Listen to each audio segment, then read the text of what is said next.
guys, welcome back to Room 237, and this will be the last film that I am reviewing before I finally get to some Christmas reviews. I know almost halfway through the month already. Christmas is now less than 2 weeks away, so I should probably start that soon. But this is actually a new film. It came out this year, and it's one I wanted to see actually in theaters. It did get a theatrical release. Ended up not seeing it in theaters. I picked it up when it came out on DVD and Blu-ray a couple weeks ago. Finally got around to seeing it, and I have to say I have very, very mixed feelings on it. The new film by James Wan, Malignant. Yeah, I just picked up a DVD. Now, when this came out, people were saying it's return of Giallo. It's part of the neo-Giallo, Giallo homage kind of movement. It's not. Juan himself did say heavily inspired by Italian films, particularly Dario Argento, and particularly films like Tenebrae, Phenomena, and Trauma. All three of those are Gialli. But other than that, I mean, it doesn't feel like a Giallo. I mean, some scenes have, artistic lighting and colors, and we do have a black-gloved killer. There is a twist. Outside of that, it doesn't really feel like a Giallo. It doesn't evoke the same kind of feeling and look as a Giallo. It looks like a very slick, modern film. Because James Wan is a very good director. He knows how to make very good-looking films, very slick, making it kind of Hollywood and schlocky, but like good about it. And there were scenes in this that reminded me of things I saw in Aquaman. It's big, sweeping, panning shots with action going on.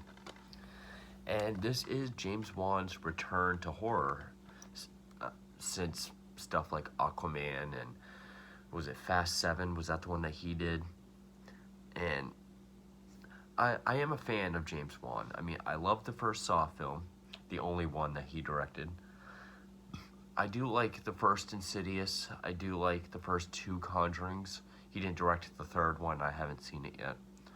I do like Dead Silence. And, I'm not a fan at all of modern supernatural horror films, but his Conjuring movies and Insidious are very, very well done. They're not your typical, they're actually effective horror movies. So that's what really made me curious as to see this. Not only is it a new James Wan horror film, but okay, it's influenced by Giallo. So, and I know there's people already calling it like, this is for the 2021 Giallo review. So if you come across one of those, that's another one you can say, comment, hey, it's actually not a Giallo, because it's not. I'm not even gonna put Neo Giallo or anything in the title. I'll put it in the inspired by playlist, but I don't think he set out to make a Giallo throwback. I think he was just influenced by certain things. And yeah, the kills are very Argento. I mean, they are these bit extravagant, they're very theatrical set pieces in and of themselves. Surprisingly, a lot of the kills are done in CGI, but the CGI looked pretty good. I was surprised by that. And I know there's going to be people saying, the CGI was trash and garbage. This is not direct-to-video the CGI gore. It actually looked pretty good. The CGI that gets me, and that I thought was pretty wonky, was during the action scenes, which I'll get to after spoilers. And it does feel like 2 different movies. Okay, we have the sort of Giallo-y plot, and then about halfway, there's a moment where it takes a turn, and then it just becomes balls out crazy. Almost parody. That's another thing. that's making this very divisive. It feels like it's a parody of James Wan or a parody of Giallo or a parody of itself, which I did kind of feel. I do think that the twist was interesting. Maybe they didn't go about it the best way. A lot of people thought this was going to be based off the graphic novel Malignant Man, which is about a superhero called Malignant Man.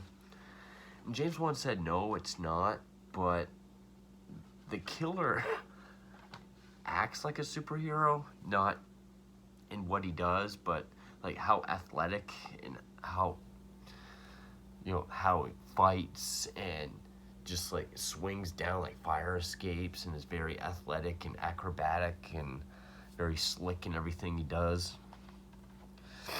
It's almost like V for Vendetta, and which just opens up more logic issues I have once the twist is revealed.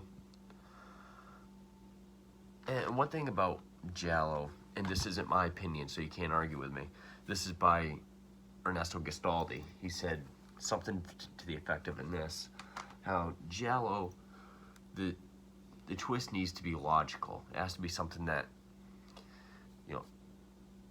is logical, can really happen, whether it's in the context of the story or in reality. And I did have a lot of questions about the twist in this, which I'll get to. I mean, the movie looks great, and I like the idea of how, well, I guess I should explain the plot first, which the opening scene, I think, would have made the twist a lot crazier if it wasn't there. Like if it just had a cold opening of what was after the credits. Which actually, I didn't even say who wrote it, who stars in it, etc. But, so directed by James Wan. The screenplay credit is to Akela Cooper, but the story was by Akela Cooper, James Wan, and Ingrid Bisou, which is James Wan's wife. She plays the forensic girl in this. So I'm guessing it was something they kind of came up with together, and then Cooper came in and wrote the screenplay. And it was inspired by both the Giallo film, specifically Argento. Bisou was inspired by Edward Mordrake, or Mordake, which is like an urban legend that involves what the twist is, essentially. And it stars Annabelle Wallis, Maddie Hassan, which Annabelle Wallis was in Peaky Blinders and was in the Tom Cruise version of The Mummy, but also stars George Young, Jacqueline McKenzie, and Nicole Brianna White. Cinematography by Michael Burgess, and music by Joseph Bishara. Which the music, I liked the music. It's a very ominous score, whether it's very low key and quiet, it has an eerie feel, or whether it's big and bombastic. There wasn't too much that sounded goblin-y, like what you would hear in an Argento film, but I did like it, and they did kind of incorporate sort of a modern rendition of Where Is My Mind by the Pixies, which kind of makes sense. And yeah, it flopped. It only grew, it didn't even make back its budget. It was made for $40 million, which, considering how much CGI was used and just how good it looks, and it only made back $34 million. So anyway, yeah, that opening scene with, the doctors rushing into this surgery room saying they got to take care of the surgery that they're doing. The lights are just flickering and bursting, which a lot of good lighting. There's a lot of red lights, and then we see obscured behind plastic this weird alien kind of screeching thing. So it does imply that things are going to get crazy later on, which I think does kind of, even though when we hit that turning point an hour in, it's still pretty crazy. But if we just had that cold open when it after it comes back from credits where it says present day, because the opening was in like 93, and we see our main character Madison, played by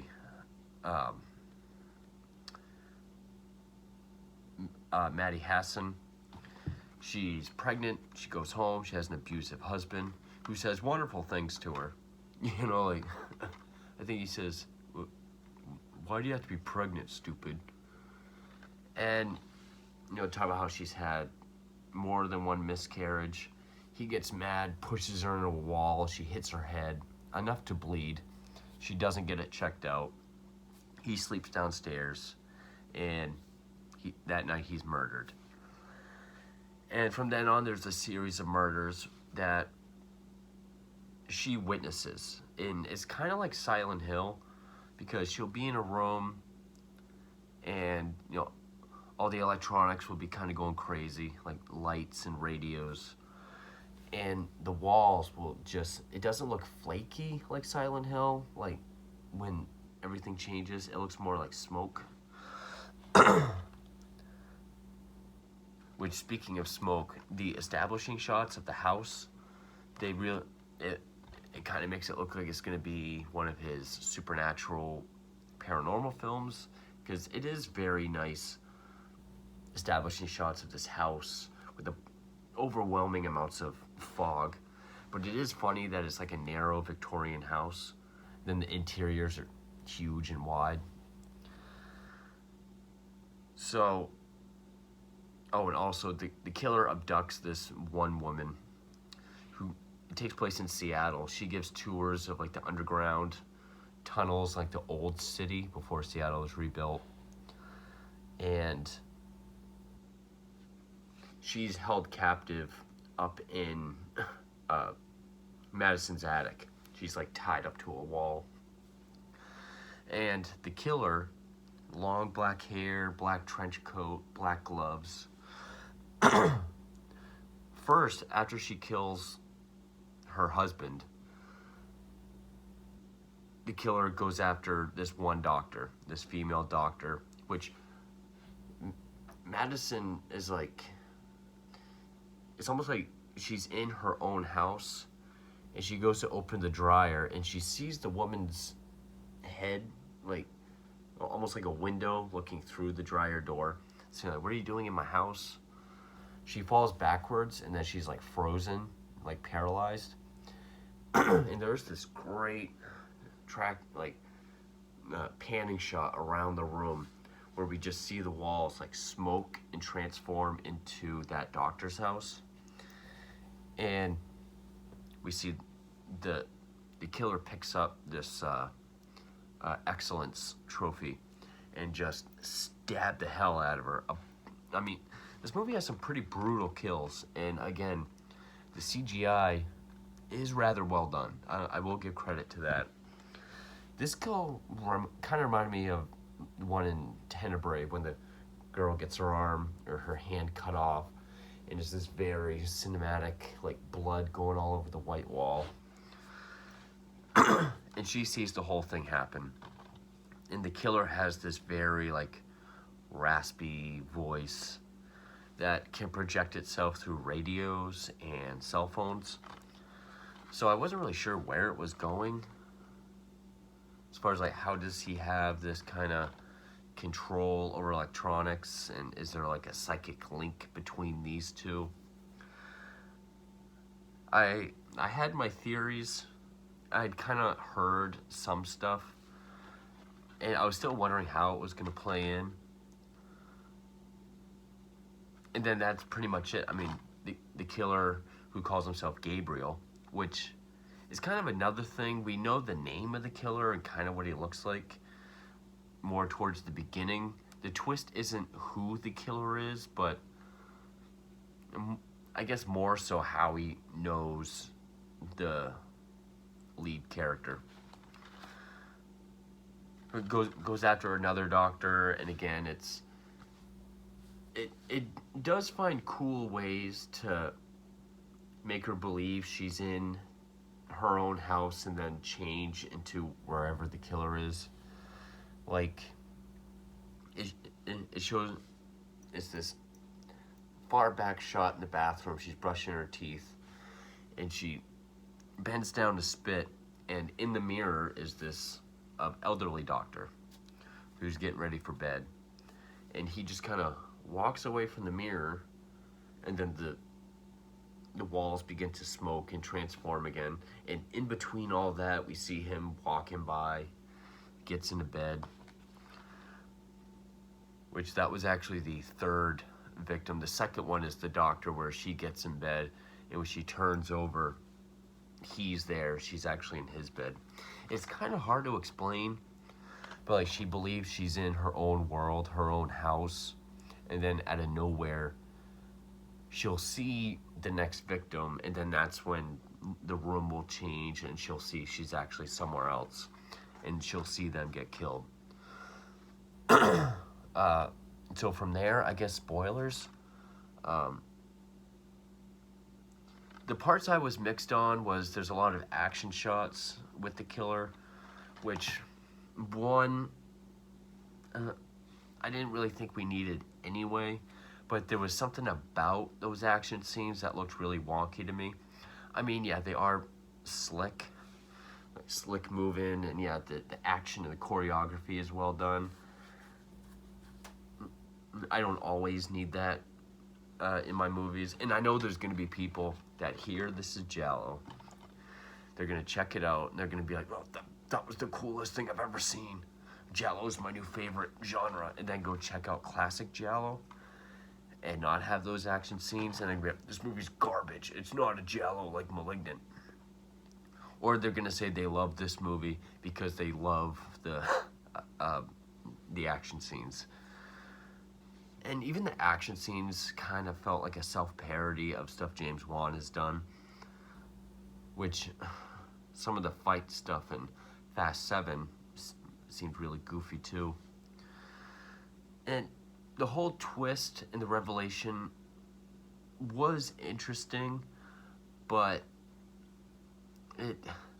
there was things about it that I couldn't quite.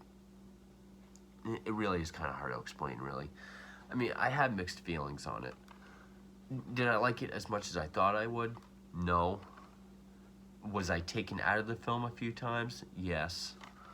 But do I dislike it? No. It feels like too much of a blend of different things. Like, I mean, there's hints of Basket Case, even though the thing that makes Basket Case similar to this, I like better in Basket Case. And yeah, very Matrix-y type action shots. The mystery is actually kind of, it's not played as high as your typical Giallo. And yeah, so if you hear anyone calling this Giallo, like a legit Giallo, please leave a comment saying no, it's not, because it's not. It's not even really a Neo Giallo, really.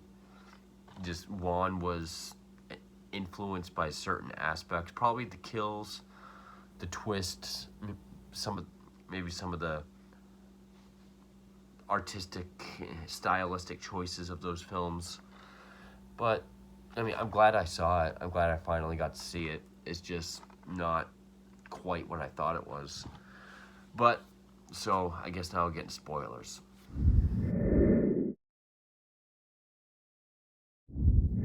So, for the first half of the film, it plays off like this Gabriel was Madison's imaginary friend. She goes to her adoptive mother, and her mother shows her some home video footage, like of her birthday, where she's kind of saying, "No, Gabriel, I don't want to do it." Like she's talking to him. And then, of course, it's like drop dead Fred. She does bad things, blames it on Gabriel. Parents get pissed. And then it shows sort of the first time of how she was tricked to think she was doing something else. Like, Gabriel told her to go cut a piece of the welcome home cake for her baby sister that was going to be born soon.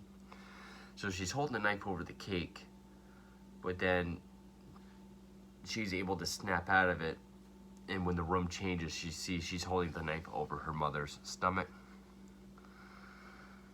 And her sister is really the one that's kind of solving the mystery, because the police are kind of convinced it's, or at least the female partner is convinced it's Madison. The male detective, there is a lengthy chase scene because Madison and her sister go to the police and say there's been a new victim.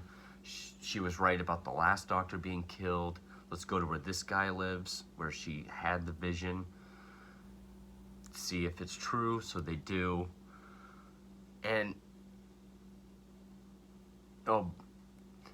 eventually they find out that Madison was adopted from this one psychiatric hospital that also did child reconstructive surgery.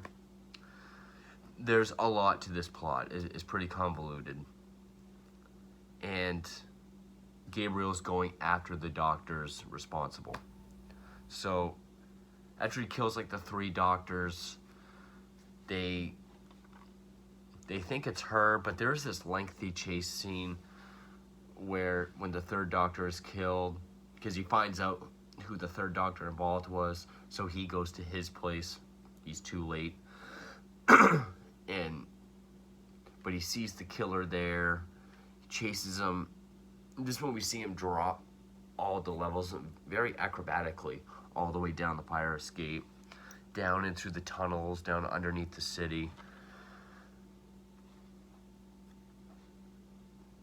And throughout most of that, like they get Madison a hypnotherapist. They're in her house, and then that's when the woman upstairs is able to free herself, and then she falls all the way through the floor. They take her to the hospital, but she's in a coma. They find out she is actually Madison's birth mother, who put her and Gabriel up for adoption when she was 15. But then, so since that woman falls through, they arrest Madison. And while she's in the interrogation room, the lights are going kind of crazy. The detective's phone goes off, and he talks to Gabriel. And the sister finds this old abandoned hospital with Madison's file box in it. And that's when we find out she was born with a parasitic twin, which is the thing we saw in the opening. And this is the turning point, because she finds this out via VHS tape that she's watching with her mother. And the way it's revealed is it shows Madison front 2 saying we've drugged Gabriel so he can't hear us, but are you afraid of him? Yeah, he tells me to do things, bad things. Is that why you attacked this other patient? Yeah, he told me to kill him. Then the camera goes around and we see this gnarled alien, almost has the front of him's like a face hugger spine with these little T-Rex arms and a gnarled up face. And so then they decided to do the surgery, but they couldn't remove the whole thing. Part of the face was still attached to her brain. So they simply just pushed it back in the skull and closed it, which was able to repress Gabriel, But in the beginning, when her husband pushed her and she hit her head, it was enough to jog the brain enough to reawaken him. And they have the same brain, so he's able to project these tricks so that she thinks she's doing, like she's in her own house, but when she's actually somewhere else, like he takes over her body. Which, when she's in the holding cell, this is another thing where maybe the movie's trying to reference movies of that period, because there's this black woman that's in the holding cell that looks like the big afro 70s disco jumpsuit Zoe Bell, the Tarantino collaborator. She's got like an 80s blonde mullet jean jacket. They rough her up, and then that's when we get the reveal that she kind of convulses, the back of her head splits, and like his face comes through. I'm like, oh great, it's imprint. And then like her hands kind of like go like, and then she can like walk backwards, and she just like old boys everyone in this room. She's able to get through the whole police department. And the thing that looks wonky is, okay, Gabriel gets to the evidence room, puts the jacket on, the gloves, the trophy that he's turned into a sword, and has this huge sweeping CGI Matrix fight in like the main police department room. But like Madison's face on the back is almost like she's asleep. It sticks out so much, and it looks very stiff during all this like sweeping movements of the action scene, this and like the action chase scenes with the detective earlier on, that and all the fight sequences in the holding cell in the police department, those really took me out of the movie. It really did. And the things about logic was, so when Madison takes back over, that thing on the back of her head where Gabriel pokes his head through just seals up like nothing. Her bones are fine. Like at the end she kind of comes back and she kind of shakes it all off, even though she was just like contorted everything to work backwards, and is somehow super agile and athletic doing everything backwards. But pretty much the climax of the scene is end up in the bio mother's room, and then the sister comes in, and there's like this showdown where, you know, the mother wakes up and says, I shouldn't have gotten rid of you. And I was like, don't tell me the power of love is gonna stop Gabriel. But no, is that I wanted you to see what you made me, a monster. And then he goes to kill the sister by grabbing this other hospital bed, flipping it up in the air, landing on her, which I'll get to that. And then it's at that point where Madison is able to take over, kind of does the Freddy Krueger thing of, I'm taking everything back away from you, and kind of imagines this prison cell that she locks Gabriel in. And then she comes back, which also, because the sister yells, you know, Gabriel is at fault for your miscarriages. He fed off your fetuses to, you know, get the strength, which I don't know how she knew that, unless it was just a conclusion she came to. But that's when Madison's able to, you know, fight back, which she fights back by pulling the same mind trick, because then Gabriel shoots the sister and then suffocates his own mother. But then that's when he realizes he's been tricked and they're both still alive. He's locked in that prison cell. Madison then is just able to like shake off her bones doing all that, and it shows the incision closing back up like it's nothing. And she does say, you know, it was my body the whole time. If he could flip this bed, then I can lift it. Which in theory, but it shows her struggling to lift it so her sister can get out. And I was like, that's a good point. It's almost like he's doing all this stuff with the handicap of doing it all with a backwards body. But it's like, how did she find like that hit? Where did that strength come from? And then it pans over and it kind of has the Inception ending where it holds on this light bulb. Maybe we kind of hear the buzzing like he's still there. Yeah, that last hour is just all out crazy bonkers. Feels like it does have some kind of parody of a James Wan film, or maybe how crazy a climax to a giallo can be, even though they're never quite over the top. But it had great lighting, it had great cinematography. Even the CGI where the walls are smoking and changing, and she sees that she's in a different area, she's waking up in a different area. I liked that. I even liked the CGI blood and gore. I thought that was very well done. But the CGI of the fight scenes, like, again, just Madison's actual face just looked so stiff and wonky during all those sweeping, slick fight scenes.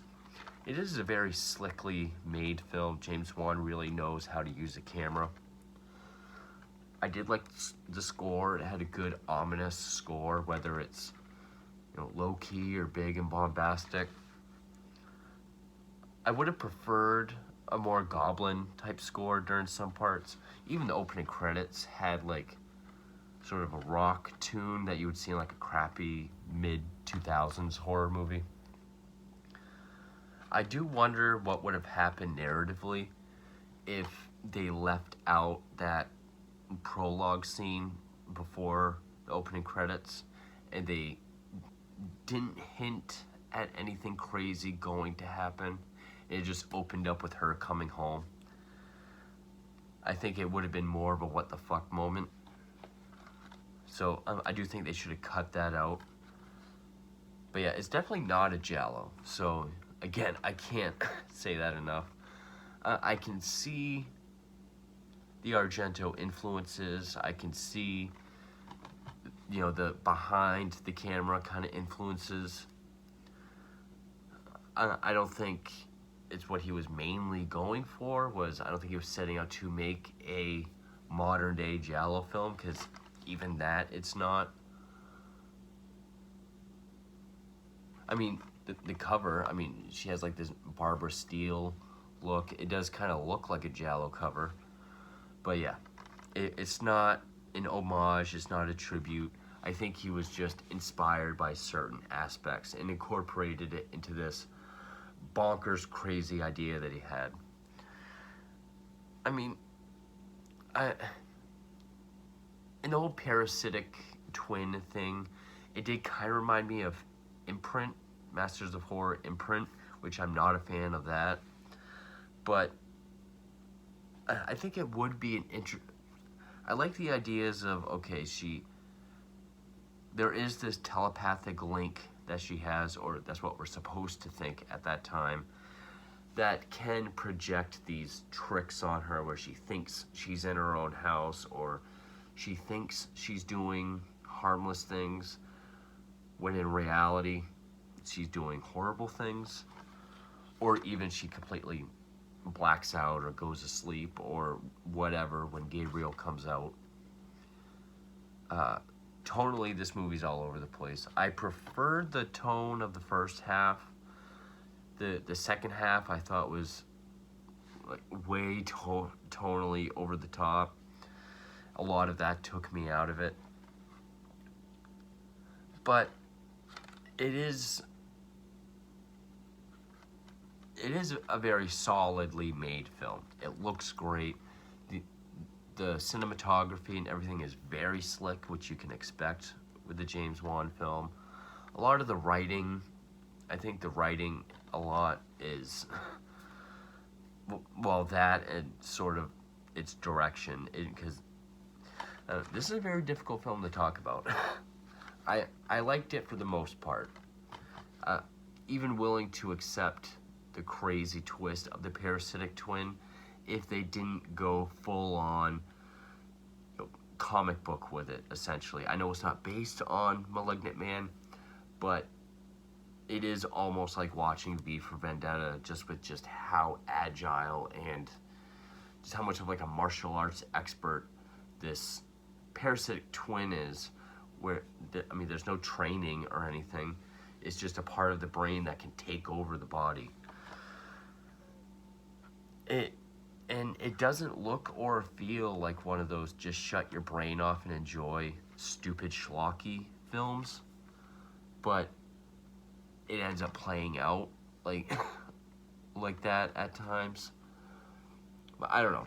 For the most part, I can say I enjoyed it. Just those aspects I wasn't the biggest fan of. I would be more willing to accept that it was her parasite, and they never do explain how he can take over, affect, or manipulate electronics around him. That's another thing I don't think they needed, but I guess they did need a way for his voice to project out of things. So yeah, pretty original concept, but there are things I would have taken out, especially all the super action-y, crazy comic book superhero elements. Again, not saying it's not saying it is, it just feels that way. If they took out all the schlock, I think it could have been to be honest, I prefer Censor. I thought Censor was a better movie. Grant, I was gonna say I think that was a better Giallo movie, but that one was actually trying to evoke that kind of atmosphere, that kind of look, that kind of feeling. I mean, it was solid, but I have its problems. I can see why it's so divisive. But I finally saw Malignant, so that's the last movie I'm reviewing. Now I'll be getting to Christmas reviews. I won't be doing too many, not as many as the last 2 years. I do have the first film picked out. I started watching it last night, but I fell asleep. I was gonna say there's not too many Christmas films left to review. There's a bunch, just a matter of if I want to watch them or not.